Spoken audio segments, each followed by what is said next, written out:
Chapter 1.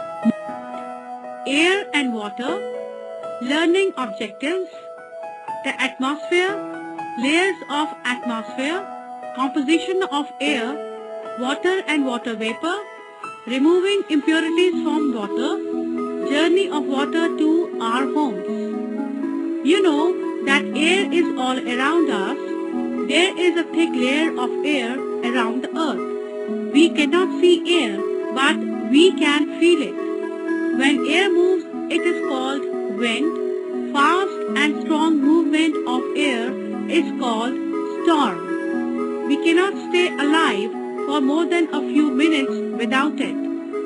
Air and water both are essential for us. Plants and animals are equally dependent on air and water to survive. The atmosphere.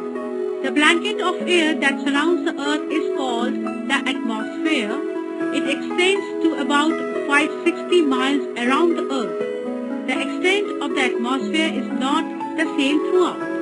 It is thick near the ground and gets thinner as we go up, until it becomes negligible in outer space. Sufficient air for breathing is only present up to a height of about 15 kilometers above the surface of the earth. The air gets thinner as you go higher and breathing becomes more difficult. This is why mountaineers carry oxygen while climbing mountains. The atmosphere plays an important role in sustaining life on the earth. It traps solar energy and helps in maintaining the right temperature for the survival of living organisms. It also acts as a protective blanket. The atmosphere consists of different layers. These are troposphere, stratosphere, mesosphere, and thermosphere. Troposphere, the layer nearest to the Earth's surface, is the troposphere. It extends up to about 15 kilometers above the surface of the Earth. This is the only layer in which living things can breathe normally. This is where clouds form, bringing rain and snow. Most of the Earth's weather changes take place in this layer. It acts as a blanket protecting the Earth from extreme heat during the day and biting cold during the night. Stratosphere. The stratosphere lies above the troposphere and is about 35 kilometers thick. This is the layer where jet planes usually fly, as the layer is free from weather conditions.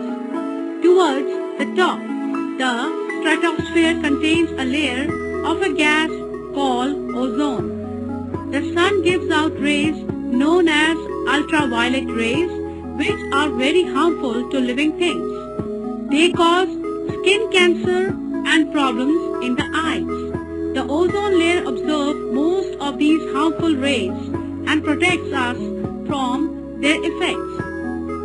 Mesosphere. This layer protects the earth from small rocks called meteors from reaching the earth's surface.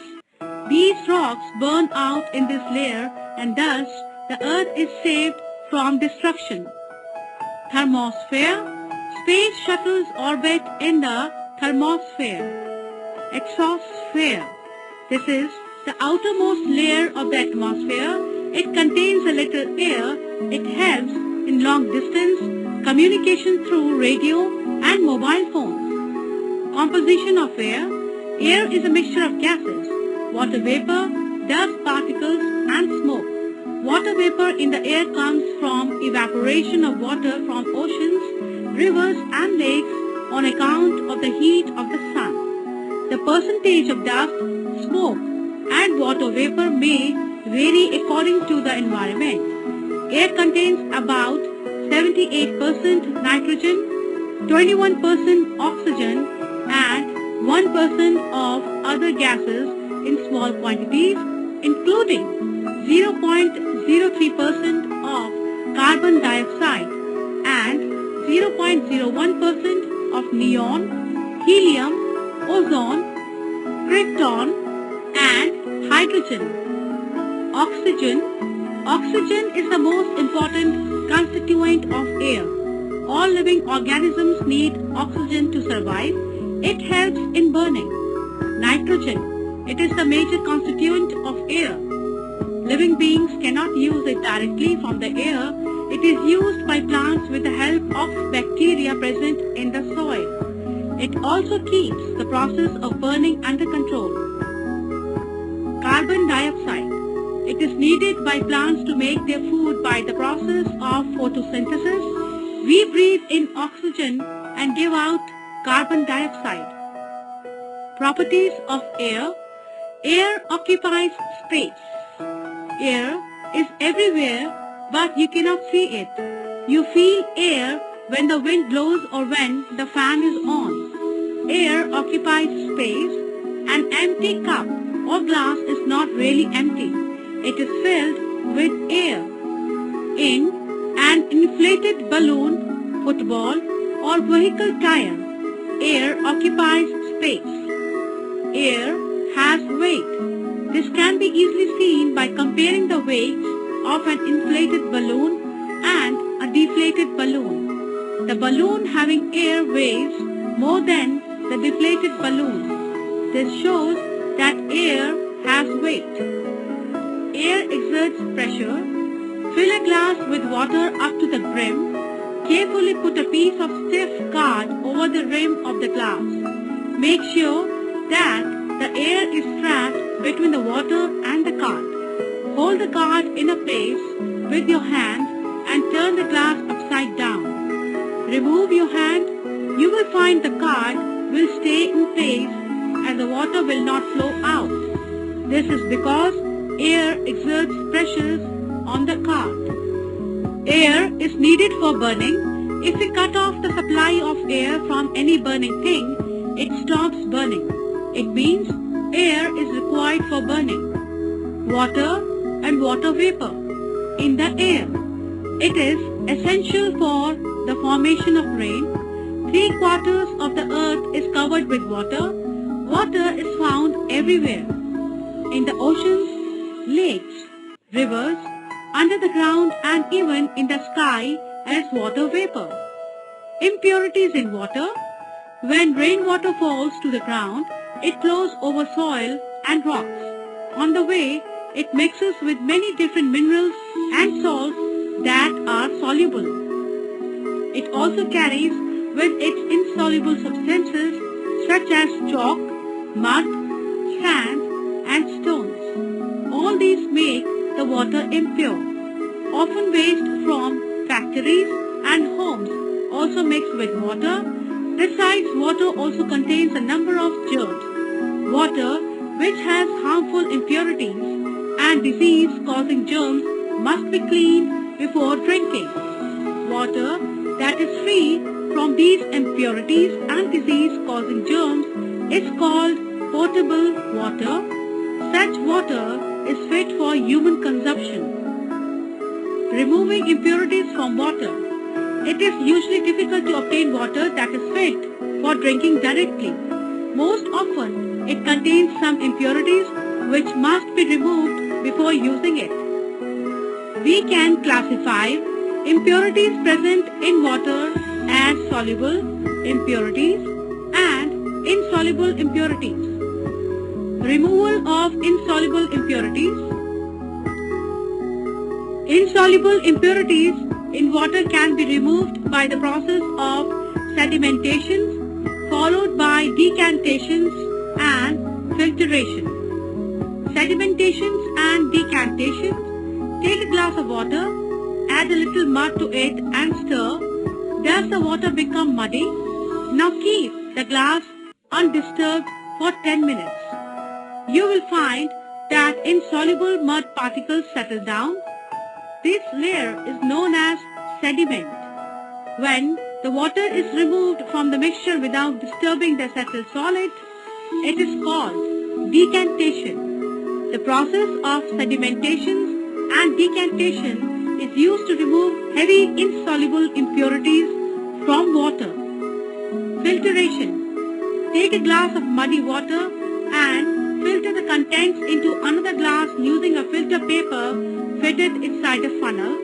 The clear water flows into second glass, leaving the impurities in the filter paper. The clear water collected is called the filtrate, while the impurities in the filter paper are called residue. We can also use a fine muslin cloth in place of the filter paper. Removal of soluble impurities. Soluble impurities can be removed through evaporation and distillation. Evaporation. The impure solution with impurities such as salt or sugar is heated till all the water is evaporated. The impurity is left behind in the evaporation dish. Distillation. We can also use the method of distillation to remove soluble impurities and obtain water that is fit for drinking. Impure water is boiled in a flask and the vapor is allowed to pass through the condenser. The vapor is cooled so that it condenses and falls into another flask.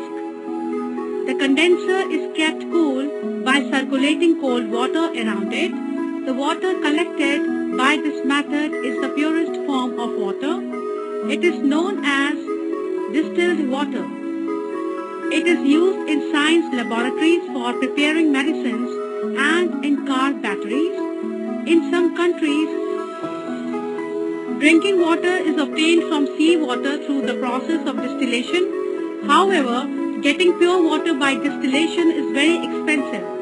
But drinking water needs to be purified and made fit for drinking. Hence, other cheaper methods are used for this purpose. Journey of water to our homes. Most of the water we use comes from rivers. The clean water we get in our taps is first treated before being supplied. Water is treated by sedimentation, filtration and chlorination before it reaches our homes. Sedimentation. Water is pumped from the river into a big tank called reservoir. Chemicals are added which help insoluble impurities to settle down. Filtration. After sedimentation, the water is collected in another tank and passed through sand, gravel and charcoal to remove suspended insoluble impurities. Chlorination. The filtered water goes into a third tank where chlorine is added to kill harmful bacteria which cause waterborne diseases. Storage. The clean chlorinated water is finally stored in huge tanks and supplied to the city.